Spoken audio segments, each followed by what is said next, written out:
Assalamualaikum warahmatullahi wabarakatuh.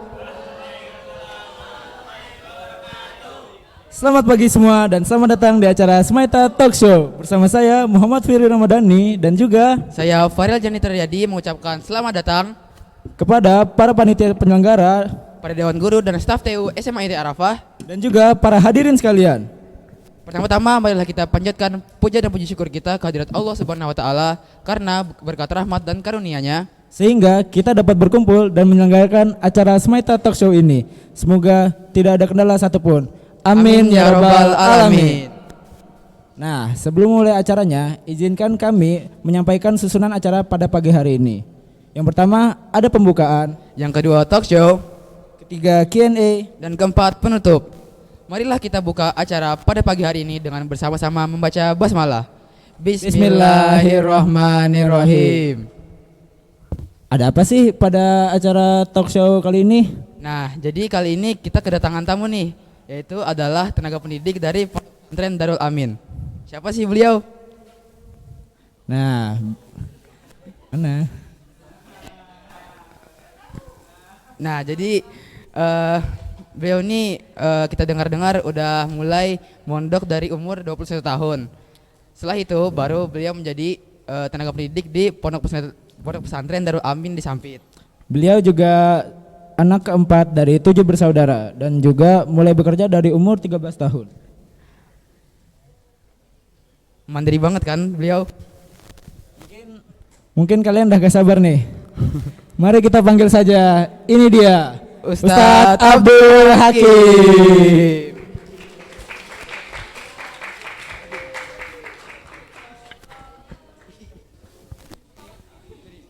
Ayo semuanya berdiri dulu.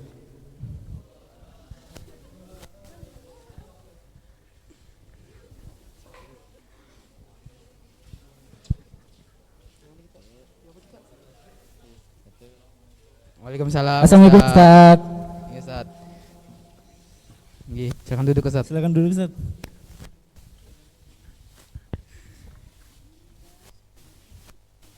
Jadi apa kabarnya ini Ustadz? Dipakai mic-nya Ustadz.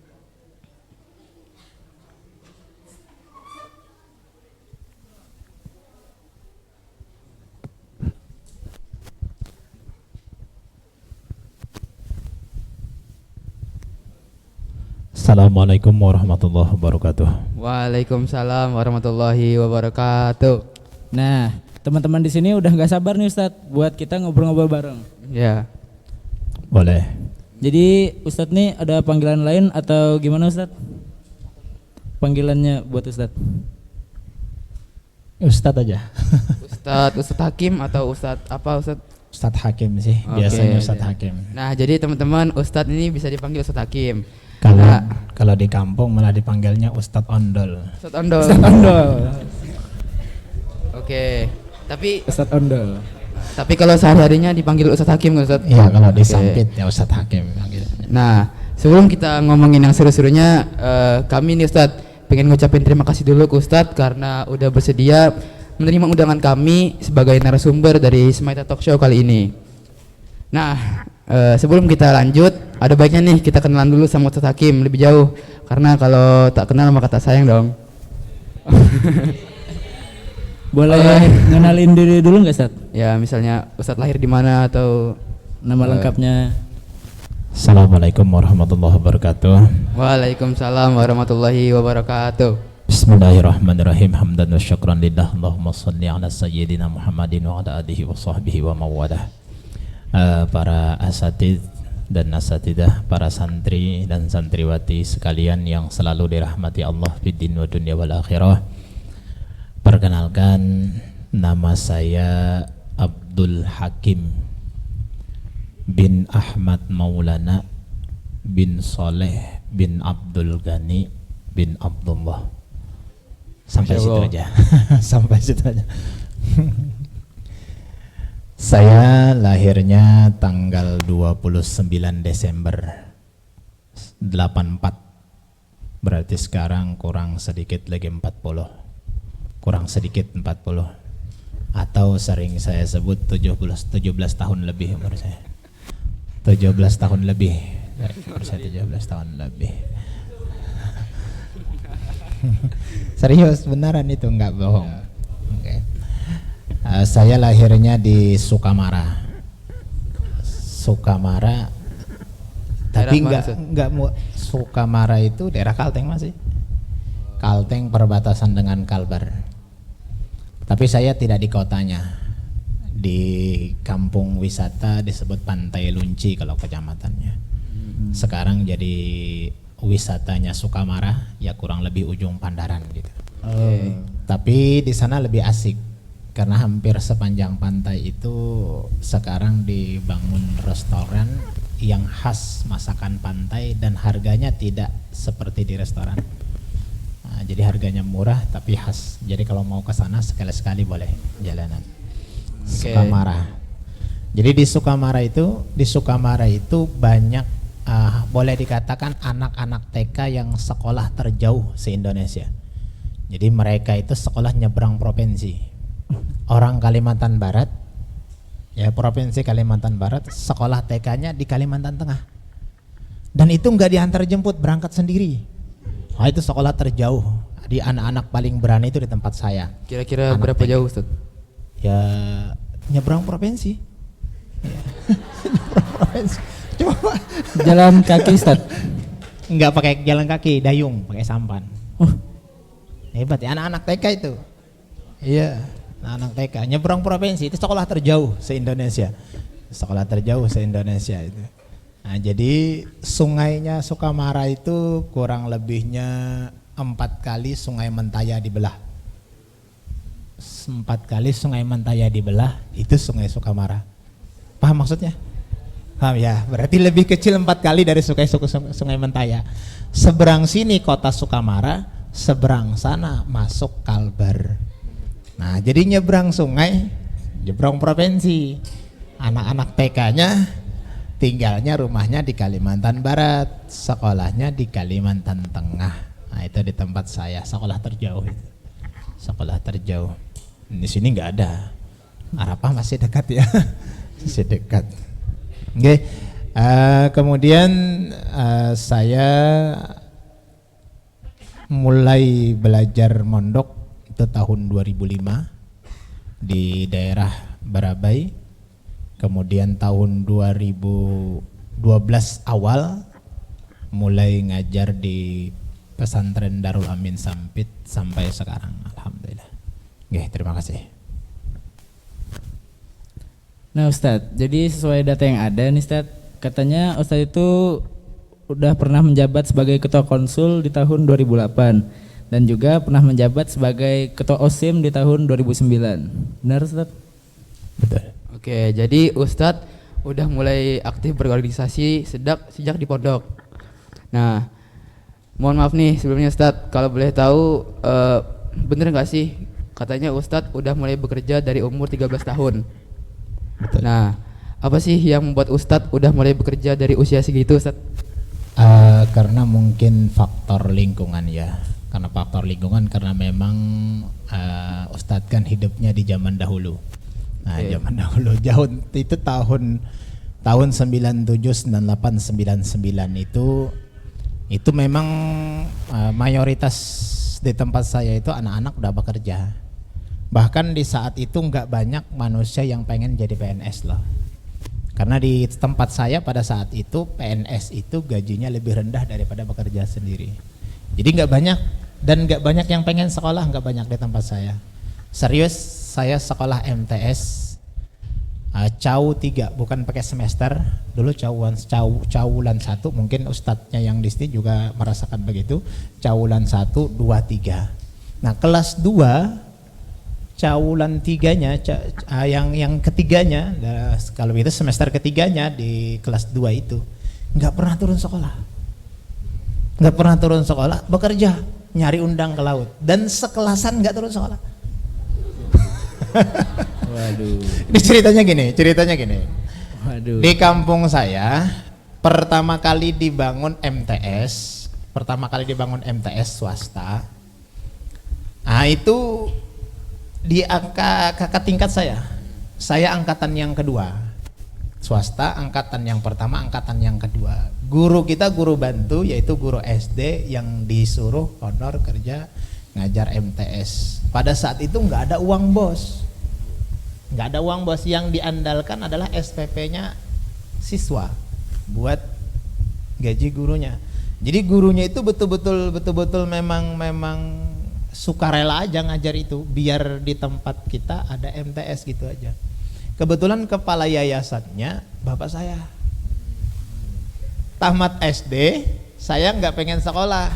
Kata bapak saya kepala yayasan. Kalau kamu nggak sekolah, gimana yang lain mau sekolah?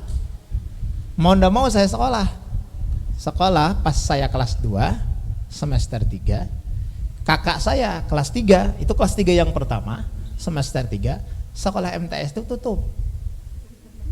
Gurunya nggak ada, muridnya nggak ada. Jadi kami orang 14, ingat betul saya orang 14 itu kerja semua. Seumuran saya itu kerja semua, nyari udang ke laut. Itu kalau berangkat ke laut tuh pantai nggak kelihatan lagi.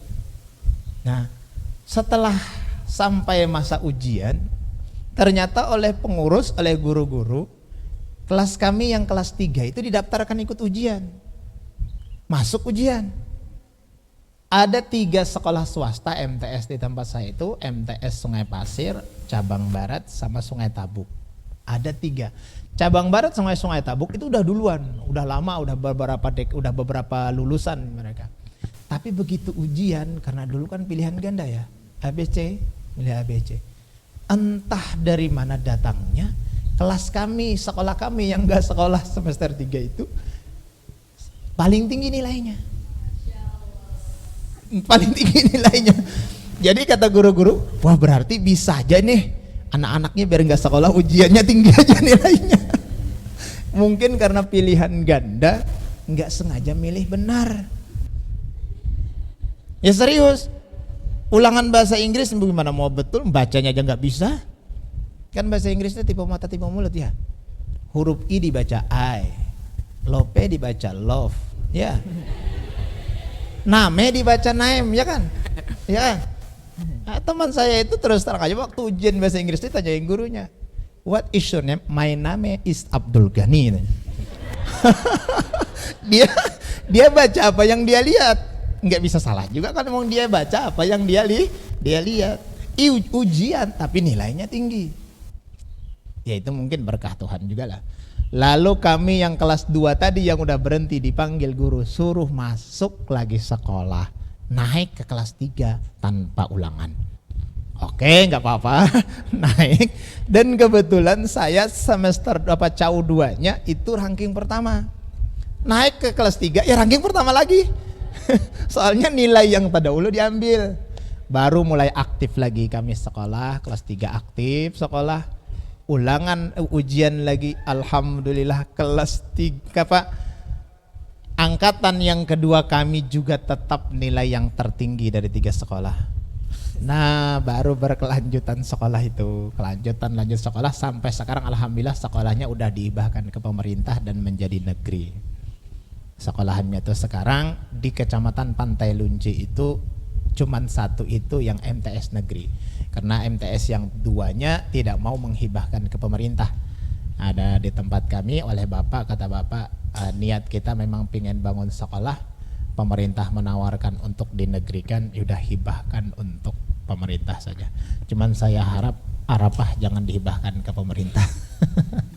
Cukup kelola sendiri saja. Karena kalau sudah di pemerintah, kita tidak bisa lagi tidak bisa lagi ikut mengelola. Jadi memang betul kita berikan, betul-betul kita berikan. Jadi jangan dinegerikan, jangan, cukup kita yang kelola saja. Insya Allah kualitasnya nggak kalah dengan negeri. Amin. Nah sejak saat itu, sejak tahun itu saya udah bekerja, tamat sanawiyah tahun 2000 lah, sekitar tahun 2000 saya tamat sanawiyah itu bekerja, nggak lagi sekolah, bekerja ke laut, ke hutan pernah, nyari batang pernah, kerja di Tanjung Puting pernah, nyari kayu ramin, membatang, nyari tebang pohon ramin di hutan pernah, nginjak buaya di sungai pernah saat kerja. Pernah, serius loh. Serius. Pernah dengar Air Asia Jatuh kan? Air Asia Jatuh itu kan dapatnya di Muara Sungai Buloh, Tanjung Puting. Itu tempat kami kerja bolak-balik tuh di dalam itu pada tahun 2001. Pada tahun 2001. 2003 saya pernah kerja di Kuala Pembuang, tahun 2003 kerja di Kuala Pembuang itu sekitar 6 bulan. Garap, tambak, bandeng dan windu. Bandeng yang kalian makan di pasar-pasar itu datangnya dari Kuala Pembuang, itu kami yang garap dulu tampaknya. Tahun 2005 saya baru berangkat ke pesantren. Jadi 2000 lulus MTS, 2005 pesantren 5 tahun. Oh, jadi gitu. Ustadz masuk pesantren pas umur 21 tahun. Iya. Nah, itu Ustadz masuk pesantren apakah emang dari kemauan Ustadz sendiri atau suruhan dari orang tua Ustadz? Memang kemauan sendiri. Kalau kemauan sendiri apa sih yang jadi motivasi Ustadz supaya buat masuk pesantren itu Ustadz? Motivasi sih ya mungkin kayaknya mengalir aja. Cuman saya itu dari tamat MTS, dari MTS itu kawan-kawan ini udah banyak yang apa ya, boleh kita bilang amburadul lah. Kawan-kawan saya itu rata-rata kalau dulu yang trennya minuman sih. Yang muda-muda itu kan tren-trennya minuman itu. Minumannya ya arak itu. Oplosan. Sukamara itu gudangnya arak loh. Minuman, jadi teman-teman saya itu rata-rata. Nah dari situ saya tuh melihat kayaknya saya kalau nggak sekolah pesantren ini kacau. Kacau. Dan memang tapi tidak pernah memang berteman-teman, alhamdulillah ya mungkin Allah Ta'ala menjaga, tidak pernah sama sekali ikut. Tapi kalau kumpul sama mereka yang minum sering. Jadi saya hafal betul gaya-gaya orang-orang preman dulu, tapi kalau preman zaman sekarang mungkin agak beda. Preman-preman dulu saya hafal betul gaya-gayanya. Saya tahu betul gaya-gayanya. Tahu betul.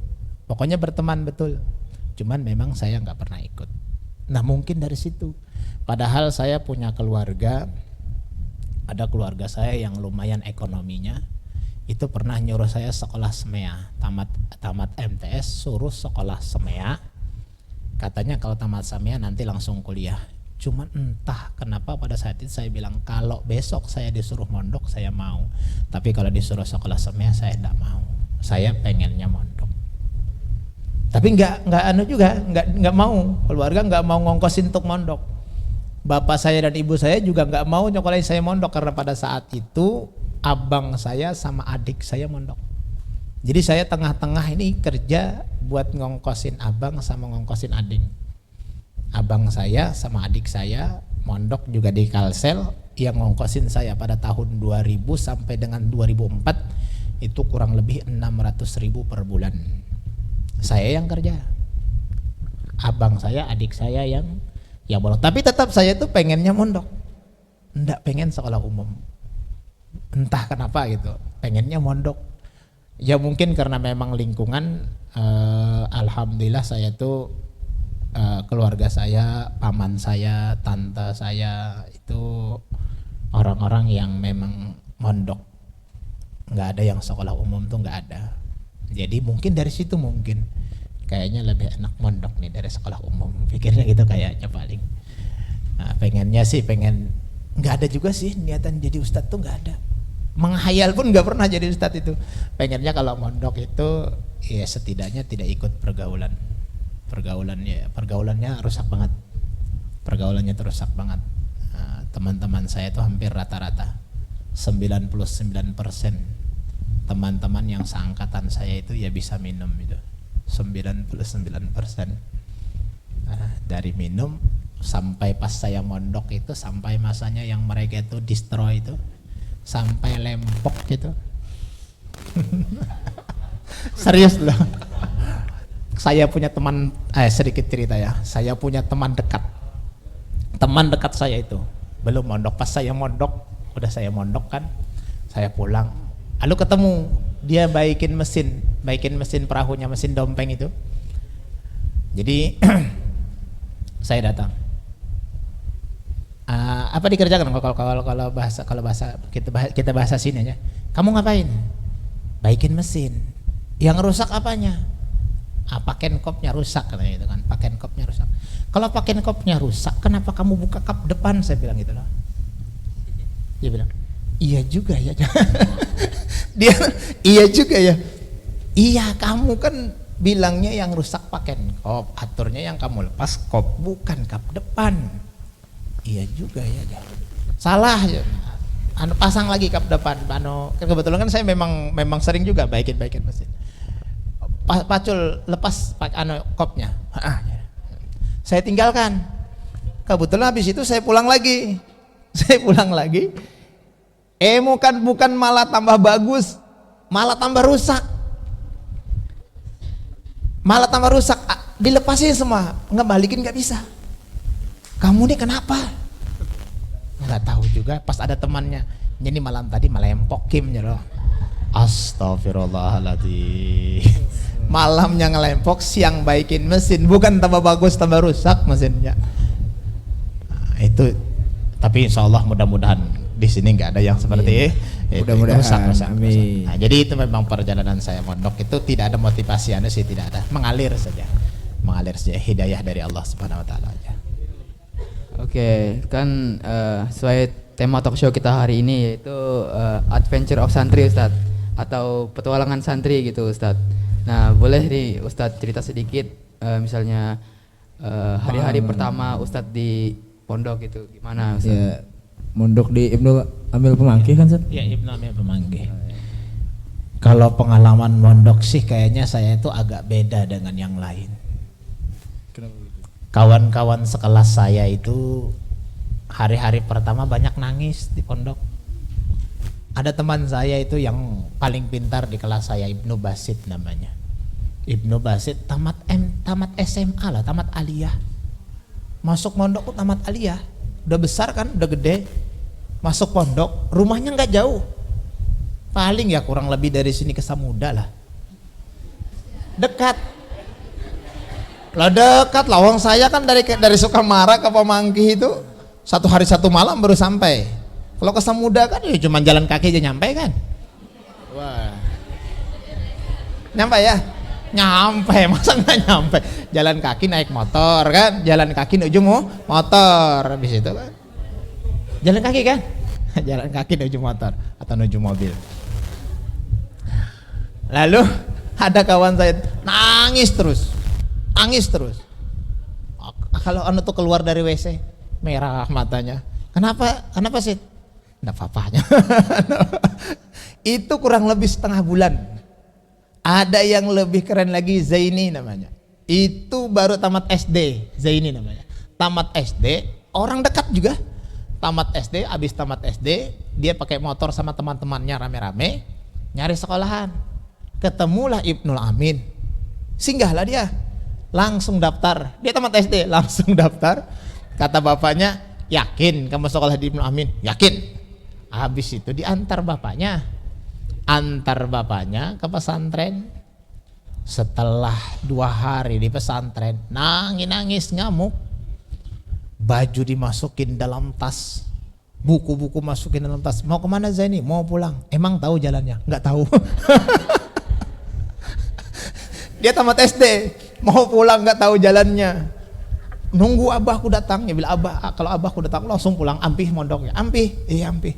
Jangan, ya lo, kada seampih, rame jadi kada, sunyi, lapah, sumpah. Pokoknya macam-macam alasannya, nangis aja. Cuman bapaknya pintar. Setengah tahun nggak dijenguk-jenguk sama bapaknya. Setengah tahun loh, nggak dijenguk-jenguk. Andai dijenguk bapaknya udah positif ampih dia. Tapi nggak dijenguk bapaknya sampai setengah tahun. Akhirnya kan udah setengah tahun tuh udah rame dia di pondok loh, udah patuh, udah banyak teman. Sampai tamat 6 tahun tamat nggak berhenti. Jadi pian Arafah bagus nanti bikin peraturan Pak. Setelah masuk 6 bulan gak boleh dijenguk.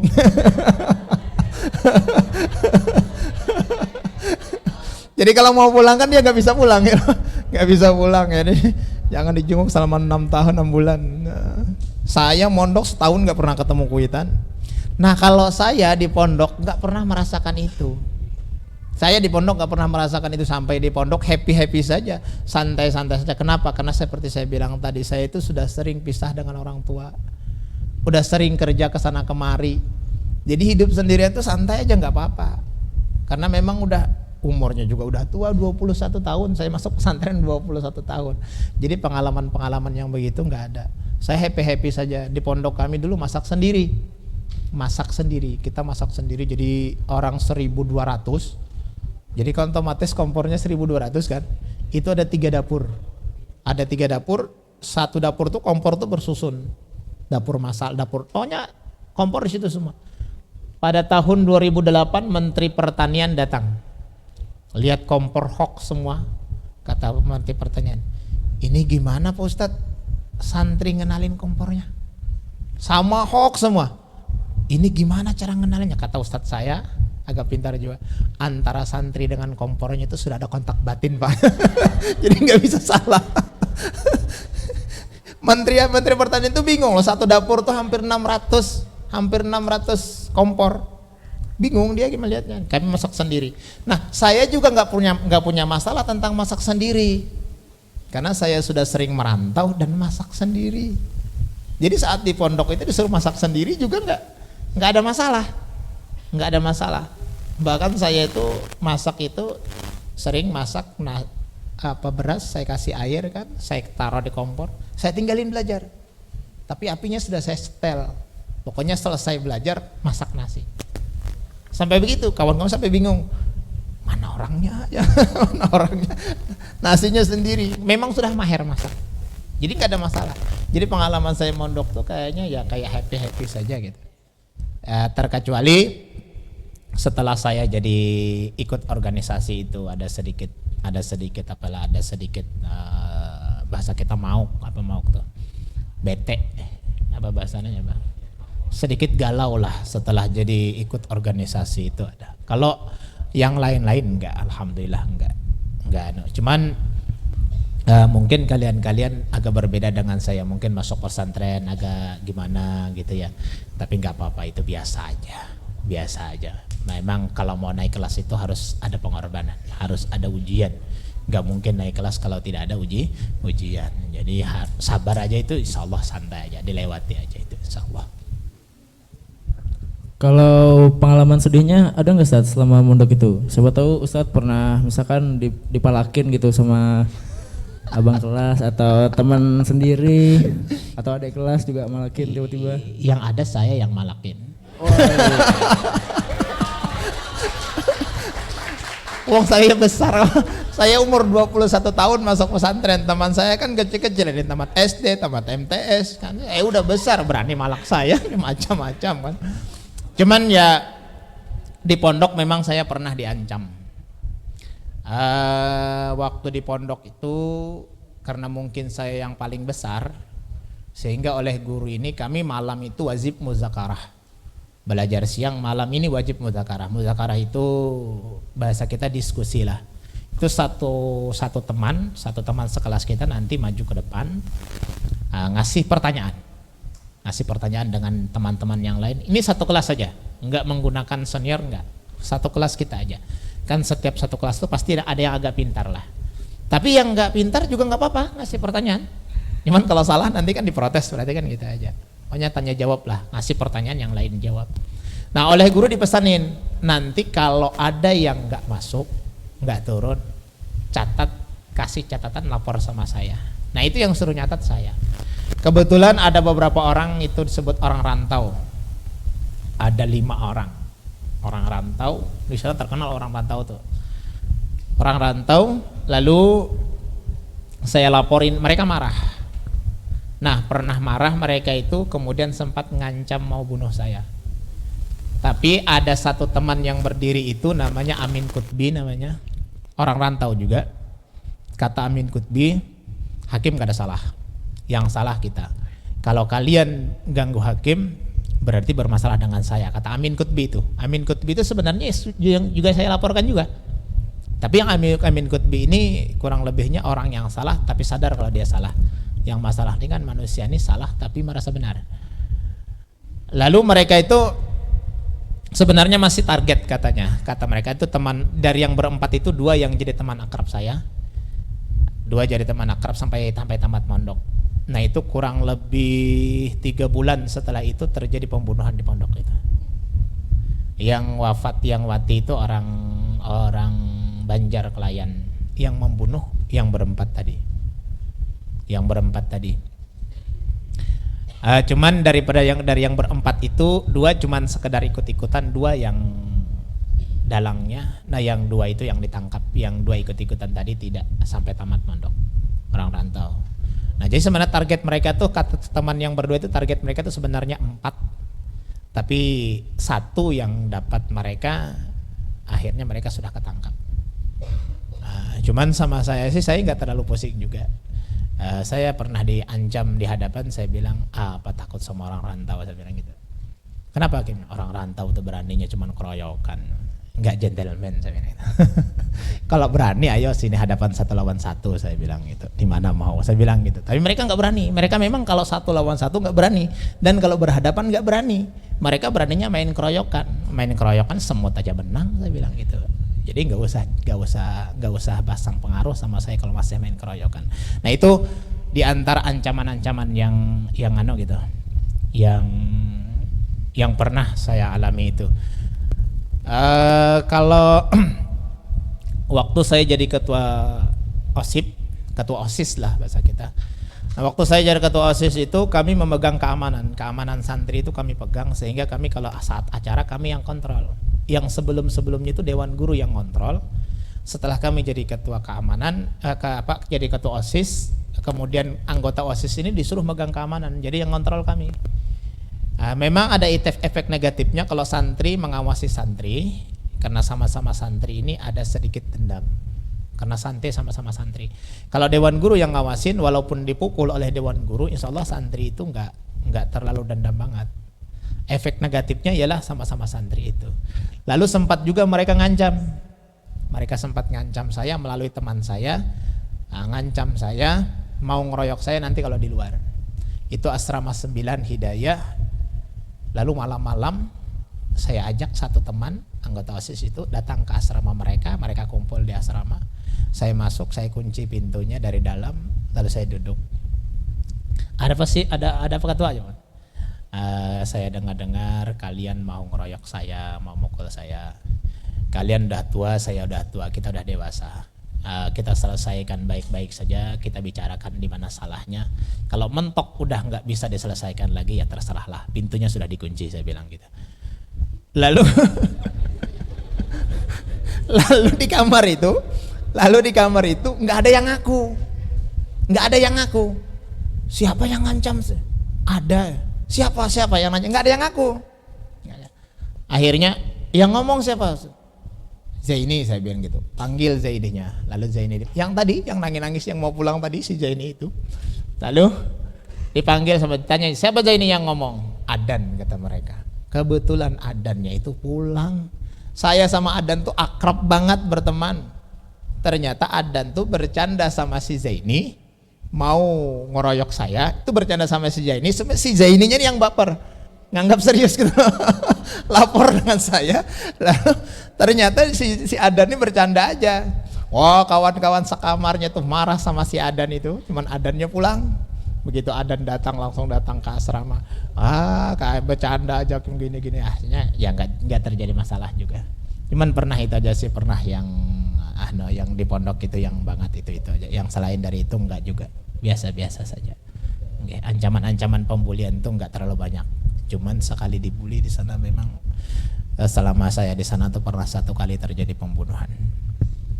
Menurut cerita itu terakhir sih, tahun 2007 kalau nggak salah, itu terakhir. Sebelumnya juga pernah 2 atau 3 kali.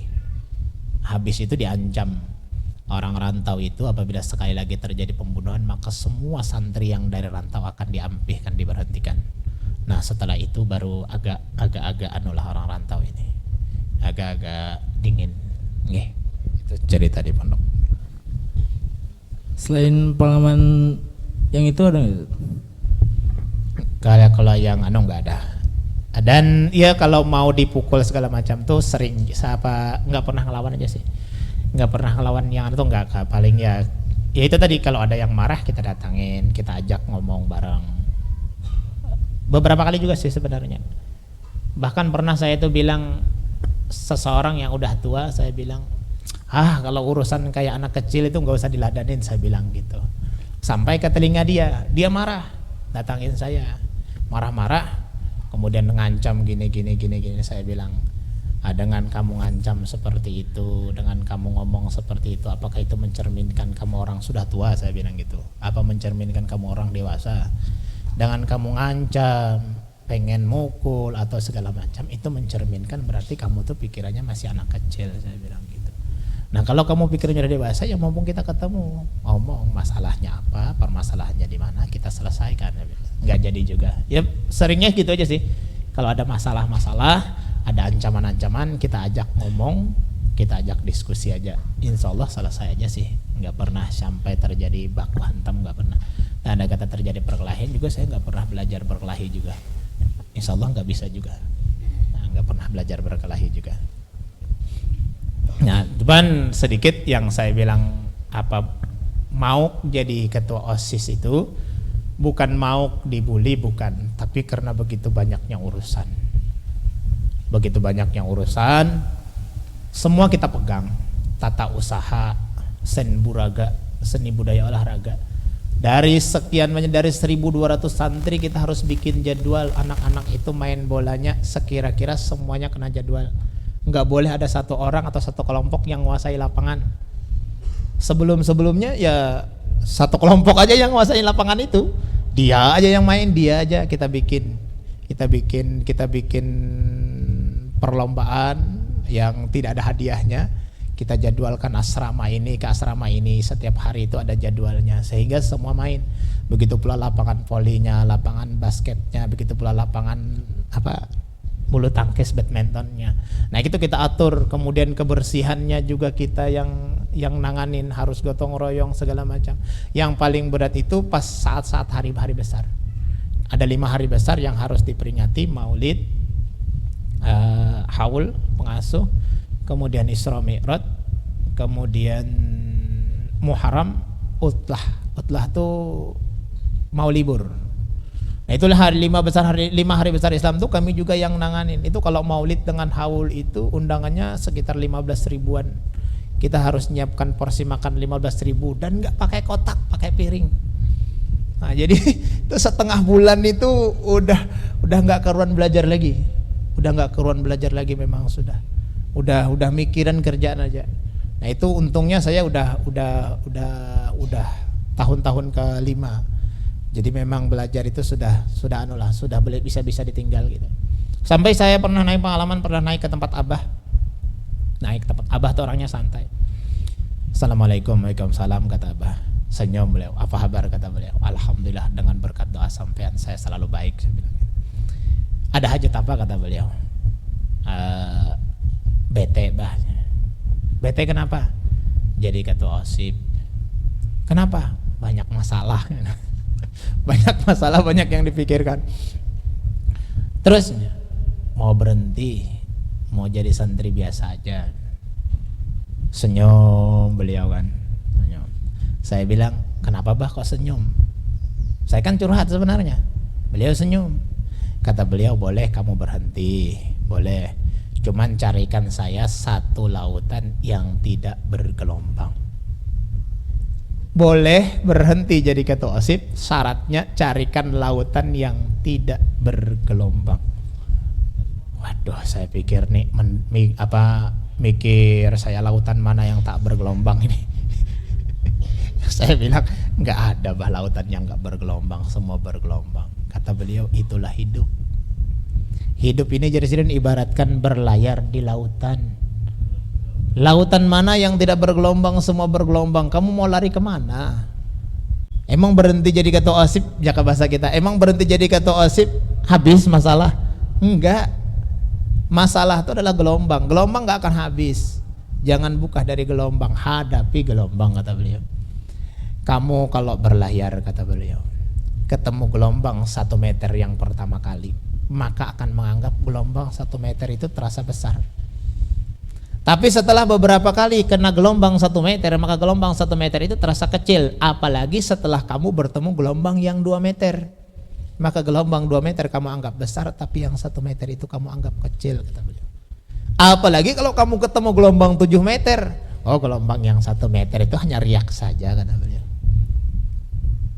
Semakin sering kamu kena masalah, semakin dewasa kamu berpikir, kurang lebih pesannya seperti itu. Masalah tidak perlu ditinggalkan, tapi cukup dilewati saja.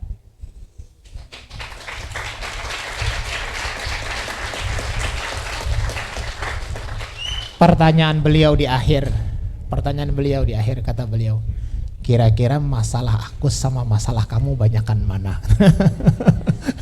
Pertanyaan beliau di akhir, kira-kira masalah aku sama masalah kamu banyakan mana? Ya pasti banyakan beliau lah. Ya pasti banyakan sampean lah, saya bilang gitu kan. Saya masih bisa tersenyum kan? Masih bisa. Oh masih bisa. Masih bisa. Masih pengen berhenti jadi ketua OSIP? Enggak. Enggak jadi. Maka akhirnya tetap jadi ketua OSIP sampai periode harus diganti. Itu pengasuh sempat memohon kepada Dewan Guru untuk tidak diganti, untuk saya ditetapkan periode berikutnya saya lagi jadi ketua OSIP. Cuman Dewan Guru yang lain bilang karena memang OSIP itu adalah di antara membantu Dewan Guru sekaligus pengkaderan atau pendidikan dia, bahasa kitanya mungkin kerja lapangan lah. Apa itu kerja lapangan tuh? Apa namanya kerja lapangan? Eskul, ekstrakurikuler bukan juga lah. Nah, kerja lapangan lah kurang lebihnya kayak itu. Artinya kuliah di lapangan ya lah. Nah itu magang atau apa ya? Magang mungkin juga ya lah. Kurang lebihnya begitulah. Nah jadi biar diganti, biar berkesempatan yang lain dapat pengalaman seperti itu. Dan alhamdulillah setelah saya jadi ustadz, saya merasakan betul hikmah daripada semauk-mauknya jadi OSIP itu. Alhamdulillah saya rasakan betul hikmahnya. Ya kurang lebihnya begitulah, kurang lebihnya karena sudah sering ketemu gelombang yang 7 meter umpamanya, sehingga kalau gelombang yang 2 meter 3 meter ini nggak apa-apa, biasa aja, santai saja. Itu memang dasar betul apa yang beliau katakan itu. Oke, jadi kalau kalian ada yang jadi aparat, jadi petugas, tunjuk jadi petugas, itu nggak usah minder atau nggak usah takut, jalanin aja. Insya Allah hikmahnya besar, hikmahnya besar. Kalau boleh tahu nih Ustadz pernah selama mondok itu Ustadz pernah melakukan pelanggaran nggak Ustadz? Pelanggaran besar atau pelanggaran kecil nih?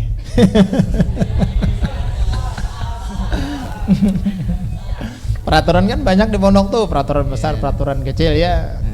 Cuman saya memang di antara orang yang paling takut melanggar peraturan. Dan yakinlah apabila pelanggaran kecil itu kamu langgar, pasti pelanggaran besar akan kamu langgar.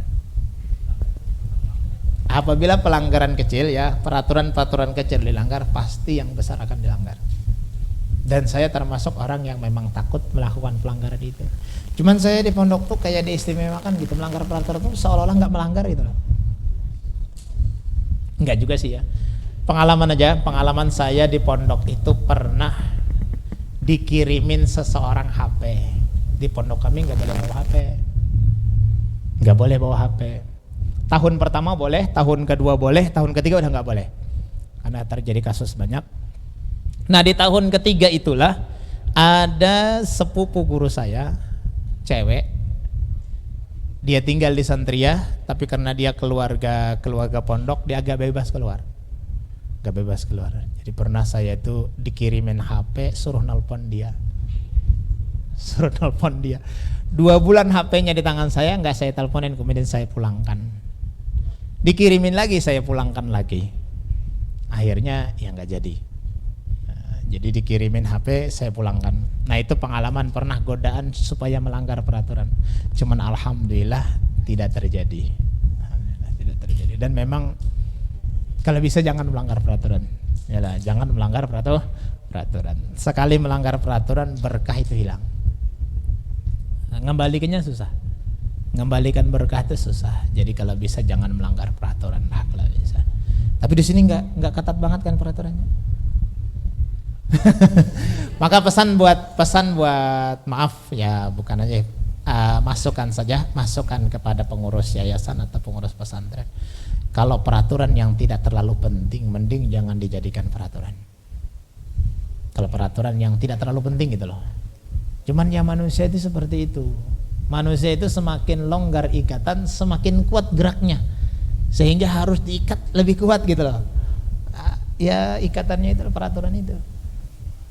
Cuman ya sehebat-hebatnya polisi, maling tuh lebih hebat lagi ya. Masalahnya itu.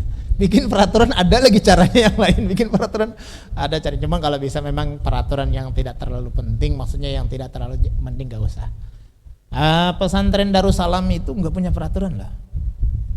Pesantren Darussalam tuh nggak punya peraturan.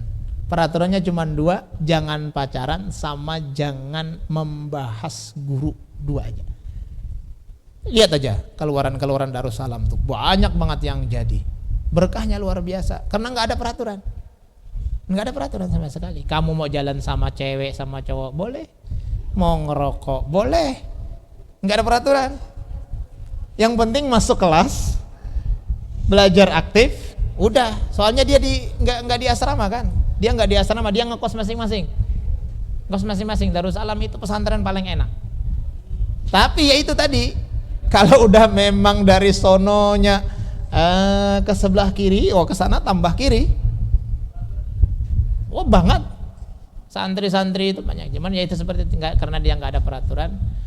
Maksud nggak ada peraturan itu dari pesantren itu nggak ada peraturan. Terkecuali kita nginap di asrama yang asramanya ada peraturannya masing-masing gitu loh. Karena di sana cuma ngekos. Tidak seperti gini kita nginap di asrama, tidak. Di sana ngekos. Kita kos masing-masing. Tapi berkahnya luar biasa. Di antara kenapa berkah luar biasa karena santri tidak banyak melanggar peraturan pesantren. Mereka tidak banyak. Kalau kita kan umpamanya pesantren wajib zikiran, terus nggak zikiran karena malas, melanggar sudah. Wajib jamaah, nggak jamaah, melanggar sudah, kurang keberkahan. Kalau di sana nggak wajib jamaah, mau jamaah mau salat dan nggak ada yang ngatur. Kamu salat atau nggak salat nggak ada yang ngatur. Di kosan masing-masing. Cuman alhamdulillah luar biasa keluarannya Darussalam itu banyak yang jadi. Nah, itu keberkahan diantaranya. Jadi jangan sering melanggar peraturan. Tapi insya Allah di sini enggak ya? Insya Allah. Cuman pesan juga ya sama adik-adik, kalau melanggar peraturan dan dihukum guru itu terima kasih. Jangan marah. Dihukum guru itu terima kasih. Kenapa? Karena kamu melanggar peraturan itu jaka ibarat berkah itu udah diambil oleh Allah Ta'ala. Tapi dengan kamu dihukum, keberkahan itu dikembalikan lagi. Hukumanmu sudah ya hukuman guru itu.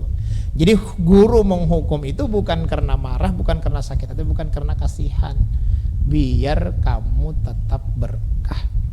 Bukan karena marah, bukan. Tidak ada guru tuh marah dengan muridnya tuh nggak ada. Nggak ada. Marah dan muridnya tuh nggak ada. Jadi supaya berkah. Dihukum, maka hukumannya jangan terlalu berat Pak ya. Suruh berdiri aja ke 2 jam di lapangan kan nggak apa-apa. Jangan terlalu berat lah pokoknya ya kan. Yang santai-santai saja. Tapi saya Darul Amin nggak juga. Saya Darul Amin itu tidak terlalu kejam juga orang murid. Ibu Dita insyaallah tahu tuh. Kebetulan Ibu Dita pernah di Darul Amin pernah satu tempat dengan kita. Nah jadi kalau dihukum guru ingatin itu terima kasih sama guru itu. Nah itu dengan demikian itu keberkahan itu kembali kepada kita lagi. Okay. Nah tadi kan ada Ustadz sampaikan kalau Ustadz tuh ketua OSIP Ustadz. Kalau boleh tahu OSIP tuh singkatan dari apa Ustadz? Organisasi Santri Pondok Pesantren Pamangke. Kalau boleh tahu nih Ustadz, kan Ustadz pernah jadi ketua OSIP tuh. Nah, program unggulannya itu apa sih Ustadz? Kalau boleh tahu, siapa tahu ketua OSMA kita bisa contoh Ustadz. Program misalnya Ustadz bikin program apa gitu buat pondok Ustadz gitu. Ya, buat para santri-santrinya. Nggak ada sih ya yang jadi unggulan tuh nggak ada. Cuman gini loh, Saya itu jadi ketua OSIP itu nggak mau loh sebenarnya. Cerita sedikit, waktu pemilihan calon ketua OSIP itu ada 4 orang. Saya di antara orang yang nggak mau. Sebenarnya saya ini udah sembunyi. Tapi kata teman saya, jangan, kita turun aja. Udah turun. Kan sebelum kita pemilihan, ini pemilihan 1.200 santri yang milih, tapi sebelum kita memilih kita harus menjabarkan visi misi.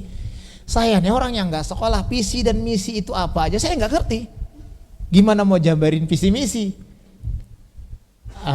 Pokoknya yang lain ada pernah jadi ketua OSIS di SMA pengalamannya. Itu ada 2 orang yang pernah jadi ketua OSIS di SMA. Yang satunya juga lulusan SMA, ngertilah yang begitu-begitu. Jadi visi misi mereka itu teratur. Yang jadi unggulan mereka itu kebersihan. Karena pada saat itu masalah paling pokok di tempat kami itu kebersihan. 1.200 santri, masak sendiri, makan sendiri, nyapu sendiri. Aduh, itu di atas meja kadang-kadang ada ulat loh. Serius, ini bukan bohong. Di atas kan bekas. Kalau siapa yang rajin aja yang nyapu, enggak kan dikasih jadwal juga kalau nggak diawasin, ya gitu-gitu aja santri kan, orang banyak itu serius loh, sampai di atas meja makan nih ada ulatnya, bekas makanan nggak dibuang tuh, luar biasa pokoknya. Masalah paling berat itu kebersihan, sehingga program-program mereka itu rata-rata kebersihan. Saya bingung juga nyampaikan misi-misi, lupa saya visi misi saya saat itu apa, saya juga lupa, nggak ingat lagi, ngarang-ngarang spontan saja. Lalu pada saat itu ada pertanyaan-pertanyaan, santri boleh nanya, kita jawab, santri nanya, kita jawab, santri nanya. Kebetulan ada salah seorang almarhum, salah seorang guru, Ustadz Abdul Razak namanya, beliau mendukung saya yang jadi ketua OSIP. Beliau itu mendukung saya. Lalu beliau ngasih pertanyaan begini ke beliau, saya mau tanya, kalau kalian nanti jadi ketua OSIP, apa program yang akan kalian laksanakan untuk menciptakan lingkungan bersih di asrama kalian? Tidak di pesantren, di asrama saja pertanyaannya. Satu teman jawab, kami akan mengadakan ini, kami akan jadwalkan gotong royong, kami akan, pokoknya macam-macam program mereka itu rapi. Saya terakhir, yang jawab terakhir itu saya. Saya bilang, sesuai saya perkenalan saya ini sekolah nggak lulus TK. Saya emang nggak lulus TK sekolah tuh, serius. Karena emang nggak pernah sekolah TK, langsung SD. Jadi nggak ada ijazah TK, nggak ada. Lalu saya terbiasa kerja. Saya ini sering tidur di hutan yang berdampingan dengan daun-daun kering. Saya ini sering tidur di atas ikan. Saya ini tidur dengan baju basah tuh sering. Jadi bagi saya kotor tuh bukan masalah. Jawabannya, bagi saya kotor tuh bukan masalah. Saya bisa tidur di tempat sampah, saya bisa tidur di tempat yang tidak bersih. Maka bagi saya bersih itu bukan masalah, bahkan indah bagi saya bersih. Kotor tuh saya bilang gitu kan. Kotor tuh indah saya bilang. Maka saya nggak yakin bisa menyelesaikan kebersihan di asrama saya. Maka saya tidak yakin bisa menyelesaikan kebersihan di asrama saya. Saya bilang gitu. Lalu si guru ustadz yang mimpin ya hostnya lah kurang lebihnya gitu kan, marah.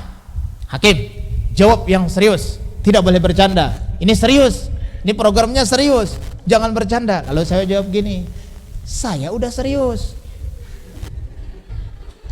Ya udah serius. Bagi saya bilang, sayangnya saya itu ngeluarin kalimatnya. Bagi saya kejujuran yang pahit itu masih lebih enak daripada kebohongan yang manis, saya bilang gitu.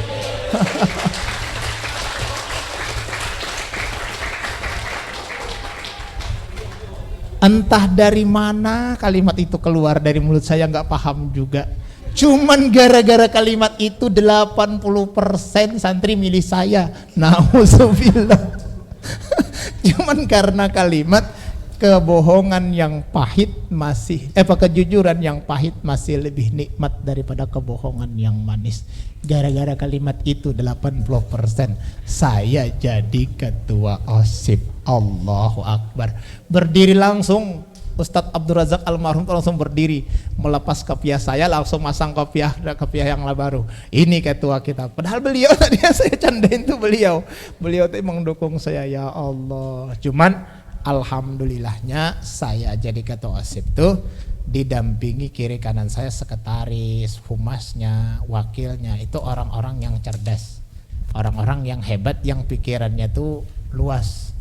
Sehingga saran-saran mereka tentang kebersihan, alhamdulillah kebersihan tuh berubah total di saat kami. Alhamdulillah berubah total. Cuman ya mau ndak mau fulus itulah. Jurusnya ya pasti harus fulus itulah. Dapur itu nggak mau bersih, jadi bikin urunan. Siapa di dapur sini bayar 2.000 per bulan. Cari orang 4 buat kebersihannya. Kalau gotong royong aja nggak bisa. Nah selain dari itu kalau jalan segala macam sih gotong royong aja, gotong royong alhamdulillah bersih. Kemudian seni tata usahanya alhamdulillah juga, yang memegang tata usaha ini otaknya jenius juga.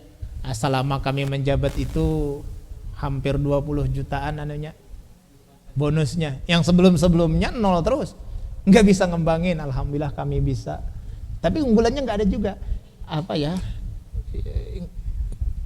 Nggak ada juga gitu loh. Cuman ya tadi olahraganya yang asalnya nggak teratur jadi teratur. Cuman kami yang tidak ada kelihatan itu pertanian aja. Ada pertaniannya lah. Jadi cuman bikin taman aja, kami sempat bikin taman yang mungkin sekarang udah diperbarui tamannya. Sempat bikin taman dari pertanian itu. Kalau yang lain alhamdulillah ya cuman berkat orang kiri kanan saya inilah. Orang kiri kanan saya ini orang-orang cerdas. Sekretaris saya itu sekarang ada di samping sini, Ustadz Alfian Nur, ngajar di Darul Marifah. Ustadz Alfian Nur itu yang luar biasa tuh beliau. Tapi beliau itu cuman bisa ngerancang, ngerjakan nggak bisa. Jadi beliau itu kami gelar teori 100%, praktek 0 besar. Itu beliau. Tapi beliau itu rancangan-rancangan beliau itu begitu dijalankan efektif gitu loh. Tapi kalau beliau yang jalankan nggak bisa. Beliau itu cuma bisa ngerancang aja. Saat gotong royong entah kemana nggak dia, apakah gak gitu. Nah itu sekretaris itu rancangannya tapi luar biasa. Begitu dijalankan efektif, yang jalankan kami. Jadi gelarnya dia itu teori 100%, praktek 0 besar. Ya itu kurang lebihnya. Nah selanjutnya ada loh Ustadz, misalnya pesan-pesan dari guru Ustadz pas di pondok itu yang masih Ustadz ingat sampai sekarang, mungkin bisa jadi pelajaran juga buat teman-teman di sini Ustadz. Kalau yang guru yang membimbing saya itu Muhammad Rabbani namanya. Nah beliau itu memang pesannya jangan sampai lupa muzakarah. Jadi kami itu kelas yang paling aktif muzakarah. Muzakarah malam itu kami nggak wajib, nggak pernah diprogramkan wajib tuh nggak pernah. Jadi sukarela aja. Jadi kelas kami itu paling aktif muzakarah. Itu sampai jam 11, setengah 12 muzakarah itu. Nah dan itu alhamdulillah saya rasakan nikmatnya lah dari hasil muzakarah itu luar biasa. Tanya jawab itu, diskusi itu. Tapi diskusi jangan pakai emosi. Sering diskusi ini yang masalah kadang-kadang pakai emosi itu kadang-kadang ya. Jangan, kalau diskusi jangan pakai emosi. Mentok nggak ada ketemu jawaban, tanyai gurunya itu aja. Mentok nggak ada jawaban, temui gurunya. Jadi muzakarah itu penting. Kemudian pesan beliau lagi, kalau mau jadi orang pintar, jangan memakan makanan yang haram. Kalau mau jadi orang pintar, kata beliau, jangan memakan makanan yang haram. Kalau bisa subhat juga jangan. Subhat itu yang nggak pasti lah. Itu subhat. Saya mau tanya, kamu sering beli pentol? Sering. Kamu tahu pentol itu dibuat dari daging apa? Daging Tahu nggak? daging ayam. Yakin? Yakin. Umpama, maaf ya, bukan nakut-nakutin ya, bukan nakut-nakutin. Ini contoh aja. Kalau umpamanya yang dibikin itu daging tikus, kamu tahu? Umpama. Tahu nggak? Nggak tahu. Kalau umpamanya ayamnya tuh nggak disembelih kemudian dibikin pentol, tahu nggak? Nggak Nggak tahu. Nah berarti kan itu kan nggak bisa dikatakan halal kan? Karena nggak yakin kan? Al halalu innal halala bayinun. Halal itu jelas. Kalau nggak jelas berarti nggak halal. Wa innal harama bayinun. Haram juga jelas. Kalau nggak jelas juga nggak bisa dikatakan haram. Maka tadi bisa dikatakan haram? Nggak bisa. Bisa dikatakan halal? Juga nggak bisa. Wa bainahuma umurun mustabihatun, dan di antara halal dan haram itu banyak beberapa perkara yang subhat. Nah itu dikatakan subhat namanya. Subhat tuh nggak bisa kita katakan halal, nggak bisa kita katakan haram. Kita beli ikan di pasar, ya. Apa yakin halal? Nggak bisa juga kita katakan yakin halal. Mana kita tahu dia masaknya bagaimana? Apakah dicucinya darahnya atau tidakkah? Sesuaikah cara pencuciannya dengan syariat Islam atau tidakkah? Kita kan tidak tahu. Dan subhat itu persentasenya macam-macam. Ada yang 25%, ada yang 50%, ada yang 75%. Nah kata beliau, jangan makan yang haram. Kalau bisa subhat juga jangan. Kalau bisa sih kalimatnya. Kalau bisa subhat juga jangan. Dan itu banyak pengalaman-pengalaman kawan kita seasrama yang makan makanan yang haram tuh blank. Banyak. Itu pengalaman, pokoknya bermacam cerita lah. Begitu makan yang haram, nggak sengaja makan yang haram, nggak bisa tahajud malam, ada. Begitu makan yang haram hilang hafalan, ada pengalaman teman kita tuh. Banyak ya. Ada yang nikmat beribadah nih, rasa nikmat, rajin ibadah, mendadak malas. Ternyata dikoreksi tanpa sengaja makan yang haram. Nah, jadi kata beliau kalau mau pintar jangan makan yang haram. Guru saya tuh sering didik saya, Muhammad Rabbani itu sering didik saya secara perbuatan. Beliau sering, saya berhadam kepada beliau, ngabdi dengan beliau. Hakim kata beliau, tolong belikan saya sabun sama Sunlight kata beliau. Ini duitnya 50.000. Dan yang ini tolong berikan saya gula sama mie kata beliau. Duitnya 50.000. Kira-kira kalau kamu yang disuruh heran gak? Dikasih uang 50.000 buat beli rinso sama Sunlight. Kalau dulu harganya kurang lebih 15.000 lah dua itu. Masih ada 35.000. Kemudian dikasih lagi uang 50.000 buat beli gula sama mie. Padahal 35.000 itu cukup buat gula sama mie. Tapi uang yang beliau kasih uang yang lain. Kira-kira kalau kamu yang disuruh heran apa enggak? Heran. Kira-kira. Tapi buat nanya nggak berani. Nanya nggak berani. Sekali, 2 kali, 3 kali seperti itu mungkin guru melihat dari raut wajah kita yang kayaknya heran paling. Lalu beliau menjelaskan, nih kata beliau yang 50.000 ini dapat dari orang yang pekerjaannya nggak jelas, pakai rumus H3, halal, haram, hantam. Kan H3 dah. Pokoknya asal duit halal. Kan ada kan manusia yang begitu ya? Ada ya? Ada manusia itu yang asal duit halal ada kan? Ada yang begitu. Ketemu duit di jalan 100.000, alhamdulillah rizki nomplok. Duit orang rizki nomplok. Ada yang gitu?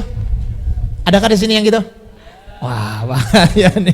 Uangnya orang itu nggak boleh, nggak boleh. 100.000 pusat, iya, jangan 100.000, 100 juta tetap nggak boleh. Punya orang ya tetap punya orang. Alhamdulillah rizki nomplok ya, dapat 100 juta hasil korupsi. Lo korupsi rizki nomplok dari mana? Punya orang. Nah jadi kata beliau ini yang ngasih pakai rumus H3, maka aku nggak mau menggunakan buat perut kata beliau. Ya dibelikan buat rinso tadi, diambil juga sih, dikasih orang tuh diambil juga buat rinso, buat sandal. Ntar kalau halaman rumah harus disemen, kata beliau begitu. Nah kalau yang ini duitnya aku tahu betul orang yang kerjanya tuh kerjaannya pasti memang dia kerjanya dagangnya bagus. Nah seperti itu. Jadi duit beliau itu berlainan. Ada duit yang bagus dan ada duit yang tidak bagus istilahnya. Jadi ada duit bagus, ada duit tidak bagus. Kalau duit yang bagus untuk perut, duit yang tidak bagus itu untuk selain perut. Ya kalau kamu buat beli data, paket data kah? Kan ada tuh penggunaannya buat pajak motor kah? Atau yang lain-lain. Asal jangan ke perut sama pakaian buat sholat. Kalau pakaian buat sholat, nah itu jangan. Nah sekali kita termakan yang haram itu bahaya. Itu biasanya pengantukan. Jadi kalau ada kawan kita yang penggorengan tuh coba koreksi makanannya. Kami itu sampai punya kaidah loh di kamar itu. Kalau ada kehilangan di kamar itu, ayo siapa yang pengguringan aja, berarti tersangka pertama nih. Tapi di sini nggak ada yang pengguringan kan ya? Ada nggak sini yang suka guring? Yang habis subuh guring ada sini?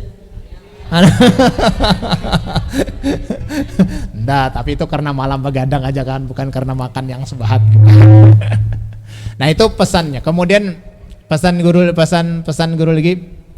Di antara guru kami itu ada pesan saat saya mau ke sini, saat saya pamitan mau ke mana, mau ke Sampit, mau ngajar, salah satu guru kami ngomong gini, jangan belajar sebelum kamu baca lebih dahulu.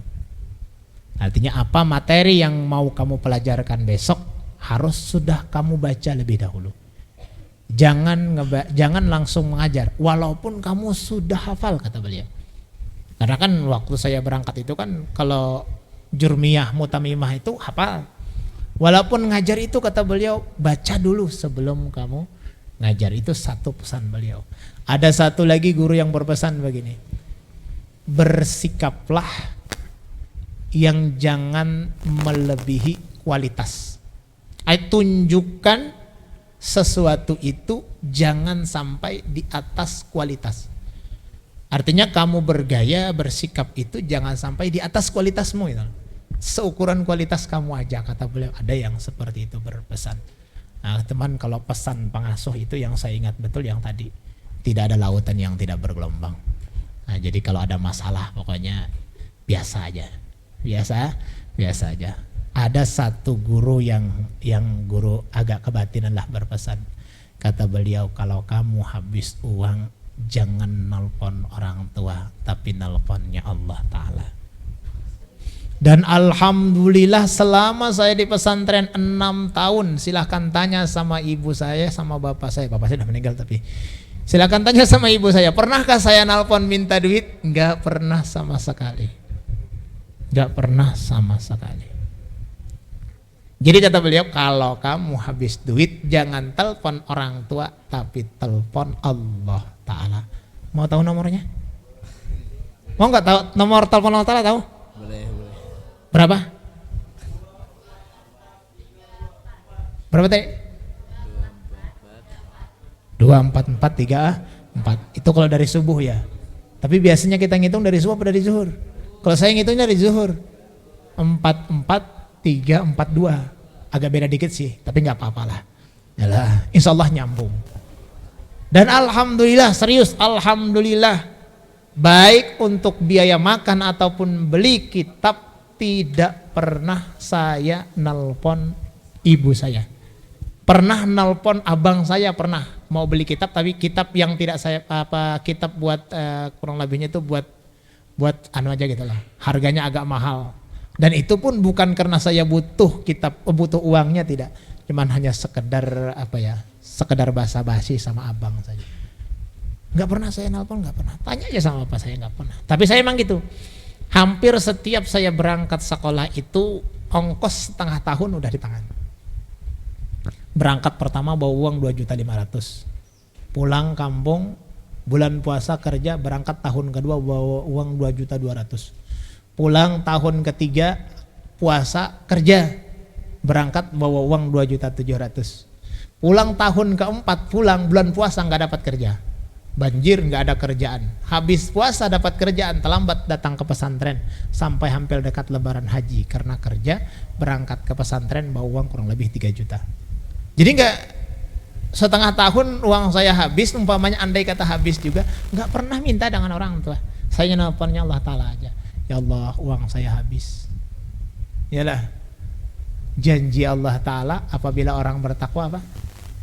Wa may yattaqillaha yaj'al lahu makhraja wa yarzuqhu min haitsu la yahtasib. Yang janji Allah Ta'ala lain bupati. Kalau bupati yang janji kita nggak berani pegang kan. Kalau Allah Ta'ala yang janji pasti kabul. Dan alhamdulillah memang seperti itu. Nggak pernah.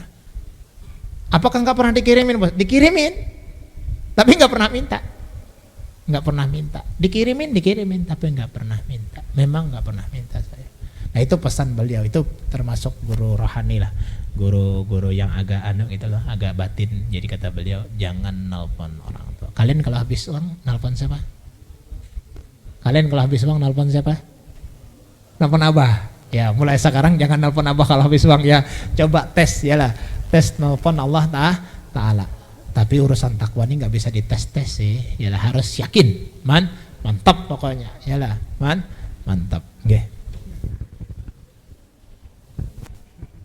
Nah kan dari tadi kita udah bahas seputar pendidikan Ustadz. Nah sekarang kita bahas tentang pekerjaan Ustadz. Nah Ustadz ini kan tenaga pendidik di Pondok Pesantren Darul Amin. Nah sebelum Ustadz jadi tenaga pendidik di sana, apakah Ustadz pernah kerja dulu di lain? Kebetulan saya dari pondok, dari Pemangkih memang langsung ke Darul Amin. Jadi setelah saya mondok itu kurang lebihnya pekerjaan itu udah berhenti ya. Terkecuali ya bulan-bulan puasa pulang kerja gitu aja. Setelah itu enggak. Jadi saya dari Pemangkih, dari Ibnu Amin itu ke Sampit memang ngajar ke Darul Amin. Dan di situ saya sudah di warning oleh yang nyuruh. Kata beliau gini, kamu disuruh ngajar ke Darul Amin, tapi di sana kamu jangan mengharapkan gaji, karena gajinya kata beliau itu 30 hari sebulan, itu gajinya. Jadi jangan mengharapkan gaji, karena gajinya 30 hari sebulan. Maksudnya ya kalau dikasih orang alhamdulillah, nggak dikasih ya diam aja. Dan alhamdulillah kata saya, kalau saya disuruh ngajar boleh saya berangkat, tapi kalau saya disuruh kerja saya nggak mau, karena sebenarnya di kampung juga saya juga ditawarin kerja. Saya di kampung itu pada saat yang bersamaan ditawarin kerja di PNPM, suruh pulang kampung kerja PNPM, gajinya pada saat itu 2.500.000, fasilitas disiapkan yang lain. Saya nggak mau, karena saya bukan nyari kerja, bukan, enggak, saya mau ngajar. Disuruh ke Sampit, saya bilang kalau saya pengen nyari uang saya pulang kampung, bukan ke Darul Amin. Nah alhamdulillah ke Darul Amin. Sampai Darul Amin jadi kasih orang uang juga sih, masakan enggak kan, pasti ada, cuman bahasanya bukan gaji, tabasyir namanya. Tabasyir itu artinya kabar gembira lah, kurang lebihnya seperti itu. Ya alhamdulillah cukup saja lah. Alhamdulillah sampai sekarang Ustadz nggak pernah juga kehabisan uang tuh.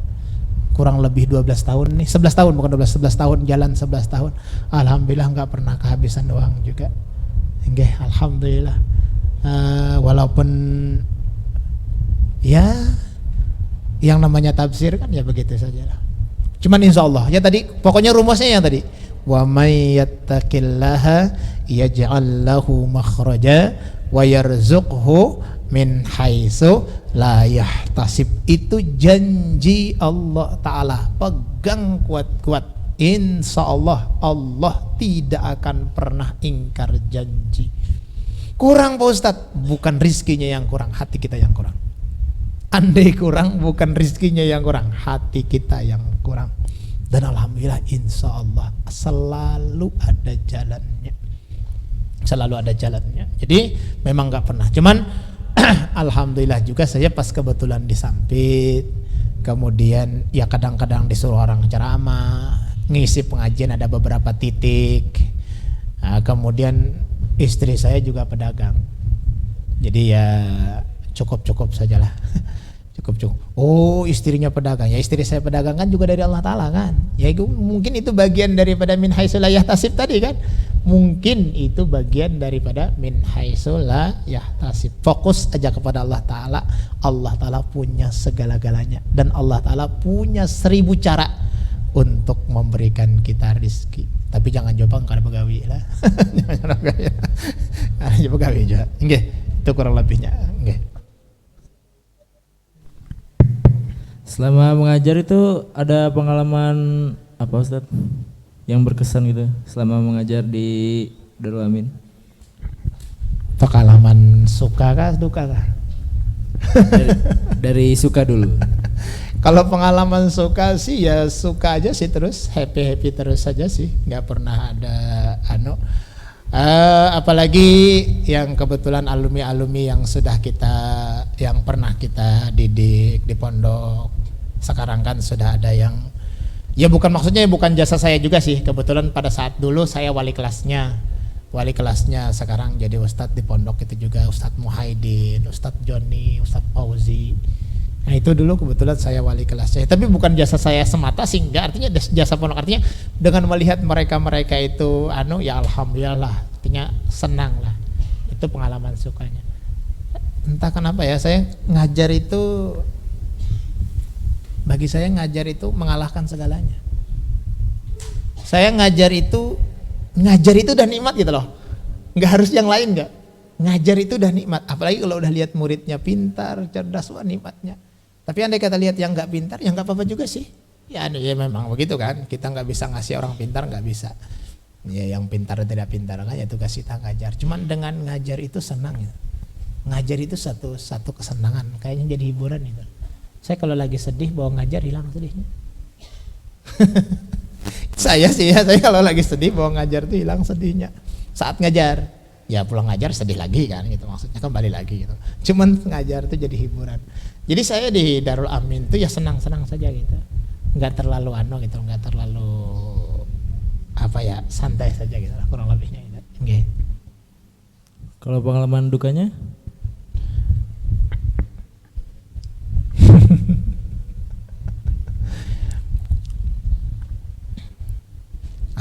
Nggak ada juga sih. Pengalaman duka itu ya paling pengalaman duka itu saat-saat orang kampung saya banyak yang mondok di Darul Amin itu kan diserahkan dengan saya. Nah itu banyak yang diberhentikan. Ya kalau diberhentikan berarti kasus kan. Nah, jadi orang-orang kampung saya ini banyak yang diberhentikan ya. Beberapa kali mondok tempat saya di Darul Amin ini dari kampung saya ini kena rapot merah terus. Mungkin itu dulu di antara dukanya, di antara sedihnya di situ. Cuman dia tahun kemarin sempat sih dari kampung saya, ponakan saya itu kata Ustadz Taufik itu, ini kayaknya yang membanggakan kata beliau, juara 1 ranking pertama kelas 3-nya pas ujian, ranking pertama dari kampung saya, pas betulan keponakan saya. Cuman dukanya juga setelah itu pindah dia, nggak neruskan di Darul Amin. Sayangnya itu nggak neruskan di Darul Amin gitu kan. Nah, jadi diantaranya itu aja sih. Kemudian duka-dukanya palingan ya lihat-lihat santri aja lah. Okay. Jadi nggak terlalu ya banyakan happy-nya lah, banyakan senangnya. Jadi banyakan syukurnya lah, tinggal Darul Amin itu banyakan syukurnya, banyakan senangnya. Alhamdulillah. Dari almarhum Ustadz Fauzan sampai sekarang Ustadz Ahmad Rayan, alhamdulillah mereka sangat memperhatikan lah dengan tenaga pengajar. Mereka memikirkan dan sangat perhatian mereka dengan tenaga pengajar. Jadi kita kayaknya happy aja. Kalau pengalaman saya sih happy aja. Nggak terlalu banyak pengalaman duka gitu loh. Ya pengalaman duka dikit-dikit lah. Dikit-dikit lah. Sedikit setelah saya nikah,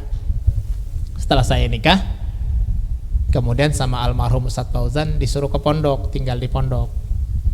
Istri saya ini tak mau dibawa ke pondok, soalnya rumah di pondok itu lebih kecil dari kamarnya di rumah.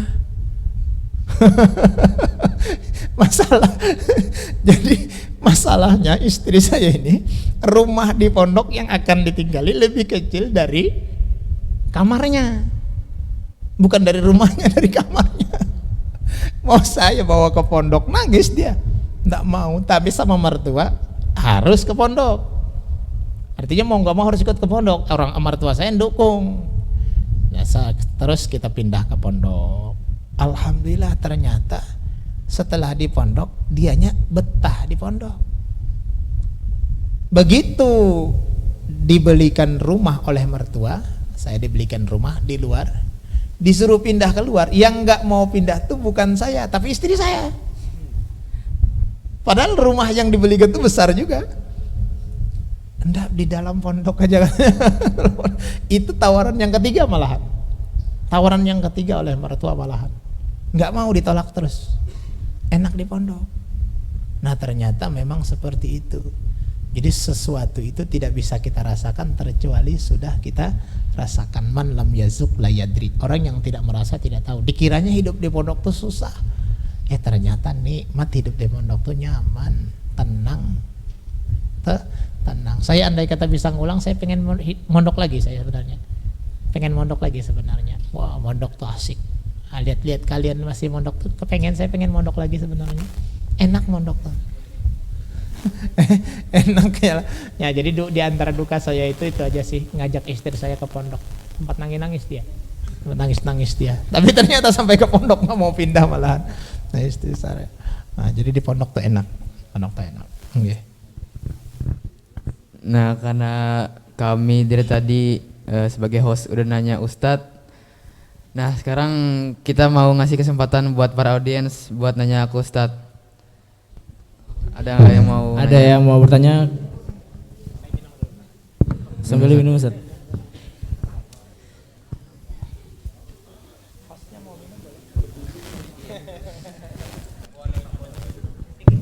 Adakah yang mau nanya? Adakah? Ayo nanya, mumpung gratis loh. Ntar bayar. Apin. Apin.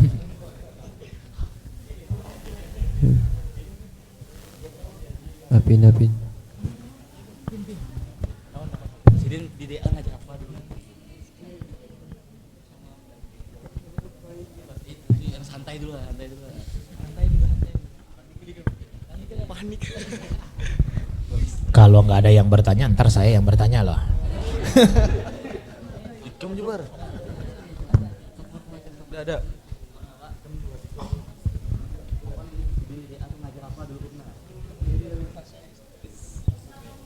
Assalamualaikum warahmatullahi wabarakatuh. Waalaikumsalam warahmatullahi wabarakatuh. Perkenalkan, nama saya Muhammad Rifat Syuhada, bisa dipanggil Syuhada, dari kelas 12 IPA.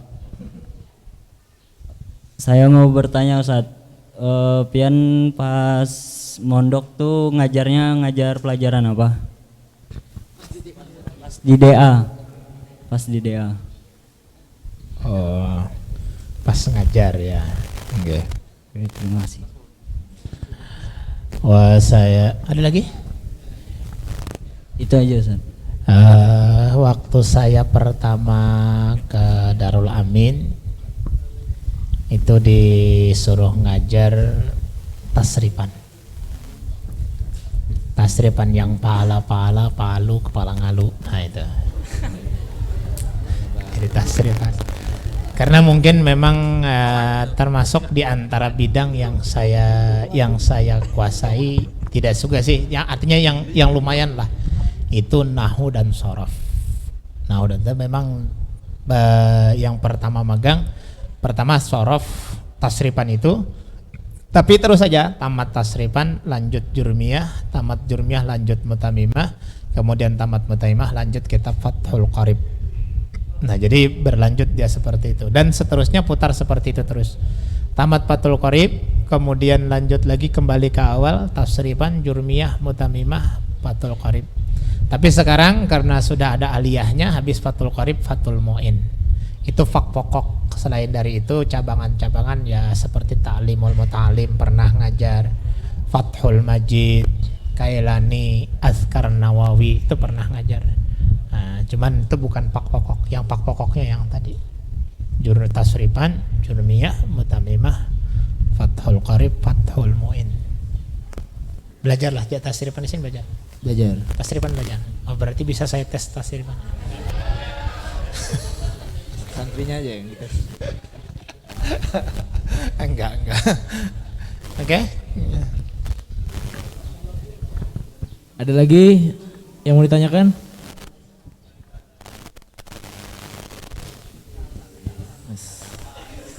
Assalamualaikum warahmatullahi wabarakatuh.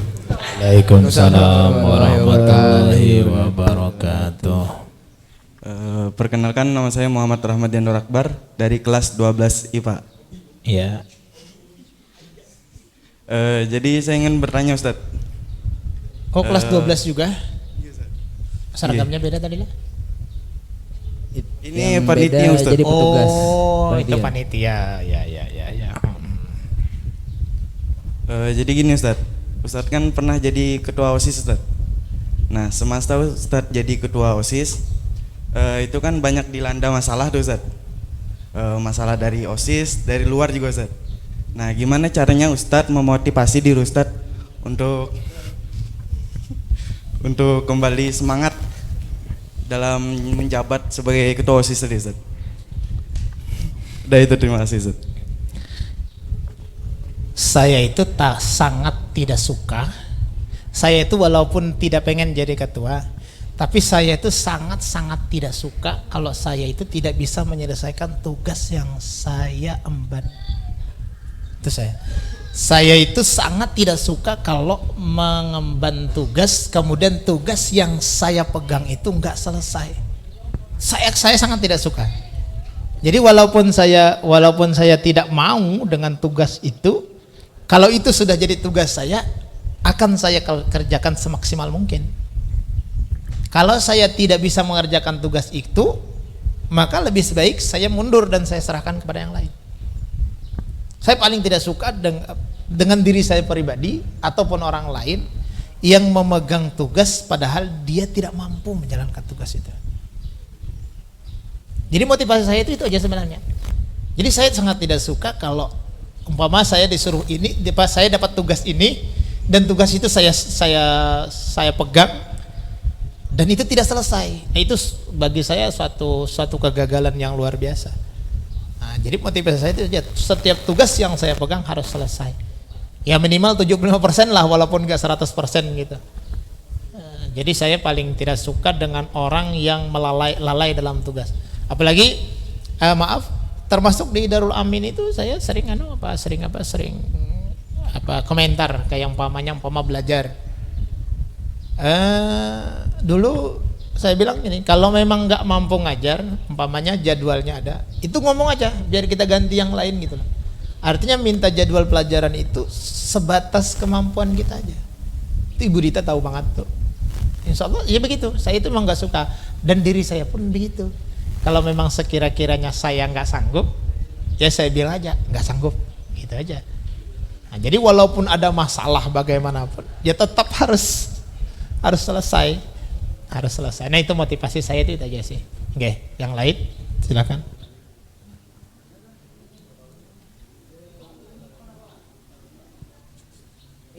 Yang ibu-ibunya kalau mau nanya boleh.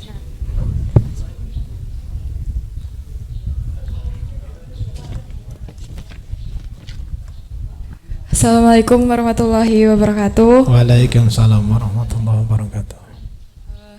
Izin bertanya Ustadz, sebelumnya nama saya Rafika Azhara dari kelas 12. Pertanyaannya, Ustadz punya nggak tips dan trik buat betah di pondok? Soalnya kan biasanya tuh ada yang dia tuh niatnya masuk pondok itu dari diri sendiri, ada juga yang disuruh sama orang tua. Yang saya cari dalam hidup ini bahagia. Entah kalau kalian, orang nyari ilmu itu untuk apa? Ya kan, poinnya di situ kan, poinnya di bahagia itu kan. Kadang-kadang itu kita nggak betah di pondok karena kurang merasa bahagia. Lihat teman-teman kita di luar sekolah kayaknya lebih enak. Pulang sekolah, jalanan, bebas, main HP, segala macam kan, seolah-olah begitu kan.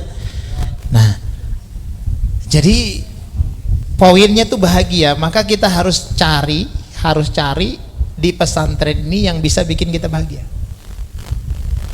Mungkin umpamanya kalau cowok calonnya di Santriyah umpama kan. Tapi nggak boleh cari itu. Nah, kalau kami dulu memang bikin jadwal. Dalam 1 minggu itu kami bikin jadwal, pokoknya bikin pesta lah. Setiap minggu, karena kami masak sendiri, sehingga kami urunan, satu kelas itu urunan 2000 beli gandum, beli pisang, bikin lempeng. Bikin sendiri. Tahu lempeng, pisang. Diono pisang. Nah, dalam bahasa Jawanya banana. Ya, banana dalam bahasanya. Beli pisang. Itu buat pisah pemangkih. Nah, itu buat hiburan kami. Nah, itu diantara kalau kita pengen bahagia di pondok. Kemudian yang kedua, tapi agak susah sih ya. Kita tuh menjadikan ilmu itu tujuan akhir tuh agak sulit sih. Kadang-kadang kita nih tujuan kita sekolah ada dicampur ijazah sih sebenarnya. Ya, dari campur ijazah kadang-kadang ya, bukan ilmunya. Kalau saya dulu memang yang saya cari itu ilmunya. Dan entah kenapa saya ngelihat orang di luar tuh nggak bahagia sebenarnya. Saya melihat mereka tuh nggak bahagia. Contohnya mereka harus minum minuman, harus ngobat. Berarti kan mereka ini nggak bahagia kan? Kalau mereka bahagia ngapain harus lari ke obat kan? Kalau lari ke obat berarti nggak bahagia. Jadi saya rasa mereka tuh nggak bahagia. Justru yang di pesantren ini yang bahagia. Justru yang pesantren itu bahagia. Dan memang tujuan akhir saya itu bukan masa tua. Tujuan akhir saya itu nanti setelah dikubur. Saya tidak terlalu pusing loh dengan hari tua. Maaf ya, kalian tidak harus ngikutin saya, tapi saya tidak pernah pusing dengan hari tua. Saya tidak terlalu pusing mempersiapkan masa depan, itu tidak terlalu pusing. Kalau kawan-kawan saya mempersiapkan ntar kalau anak saya besar sekolahnya pakai duit apa, kita tabungannya gimana, saya nggak pernah mikir malahan. Serius. Gak pernah mikir. Yang saya pikirkan tuh nanti kalau saya dikubur gimana, pertanyaan malaikat kira-kira bisa jawab apa enggak, ntar kalau di padang mahsyar selamat apa enggak. Yang saya pikirkan itu terus siang malam. Yang saya pikirkan itu. Saya nggak mikir loh anak saya besok tuh sekolah pakai apa, nggak pernah mikir. Urusan Allah Ta'ala pokoknya. Hamba Allah Ta'ala yang ngasih rizki Allah Ta'ala. Saya nggak mau ikut mikir pokoknya. Kalau nggak ada uang, ya Allah nggak ada uang anak saya buat sekolah, minta uang gitu aja. Pikiran saya pokoknya di situ. Ntar saya kalau dikubur kira-kira gimana? Ntar kalau di padang mahsyar kira-kira gimana?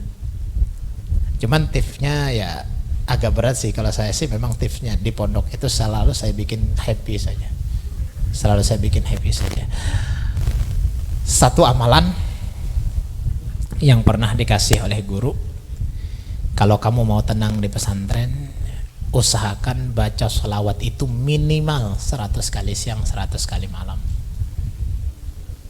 Kalau mau tenang, lah hidup tuh tenang, tidak terlalu banyak beban, tidak terlalu banyak pikiran. Pesan dari guru saya, baca sholawat 100 kali siang, 100 kali malam. Sallallahu ala Muhammad, sallallahu ala Muhammad, sallallahu ala Muhammad. Enggak banyak itu. Itu kurang lebih 2 menit. Boleh waktunya habis subuh kah, habis duha kah, saat mau belajar kah, saat jalan kah, saat duduk. Pokoknya waktunya bebas.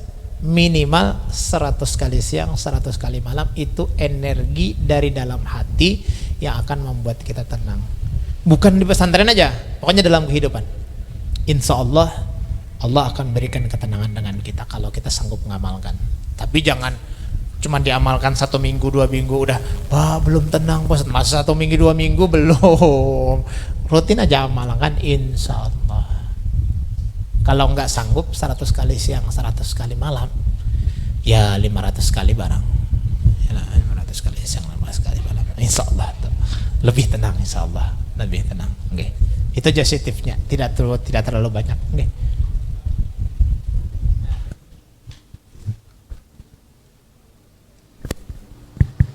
Nah, karena sepertinya sesi interview sudah selesai dan juga sudah sampai di penghujung akhir acara, apakah ada satu kesan atau pesan buat kami semua, Ustaz? Kesan, yalah.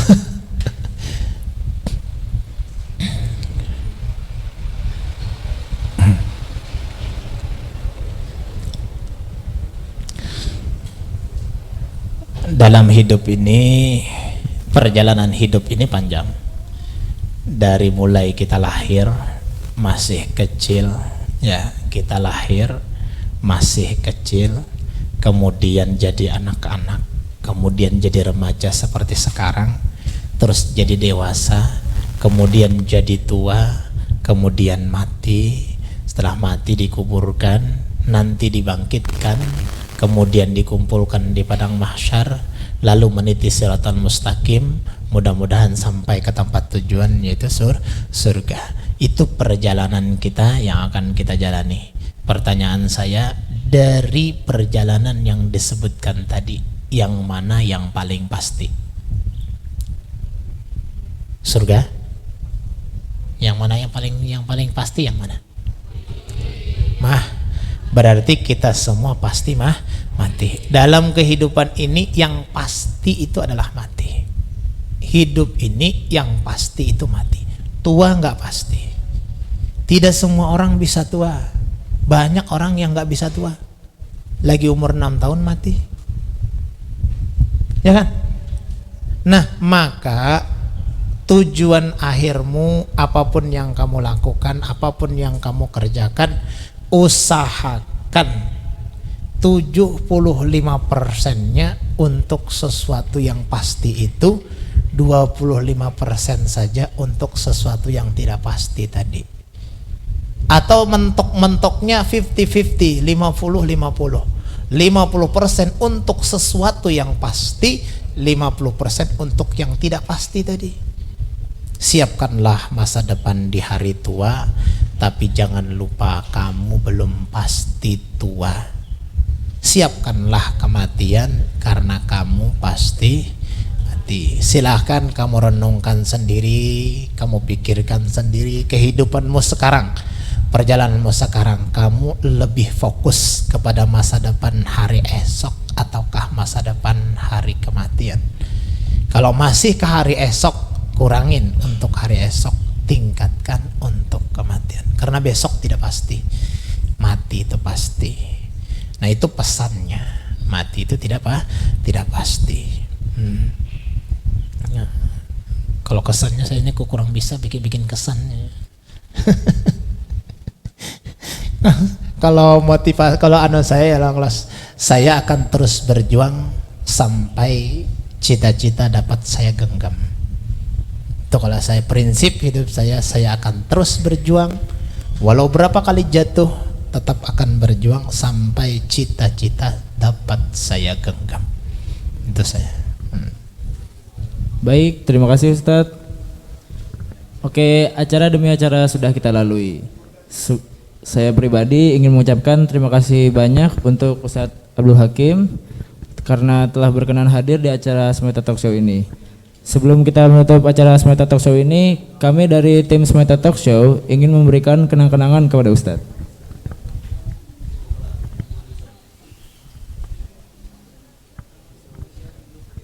Mari berdiri dulu. Boleh.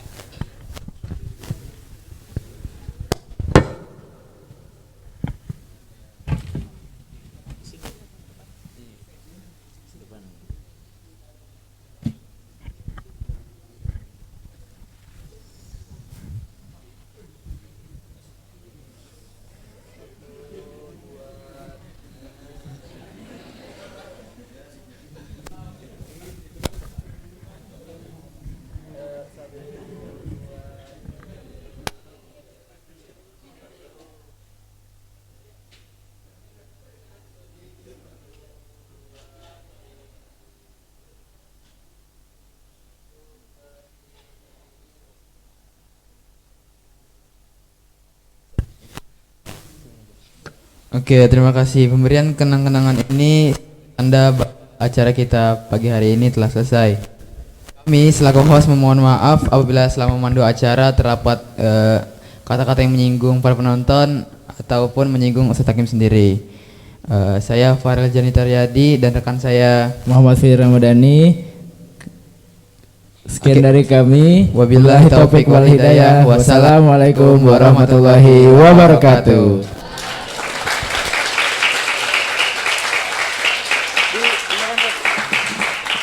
Halal nih.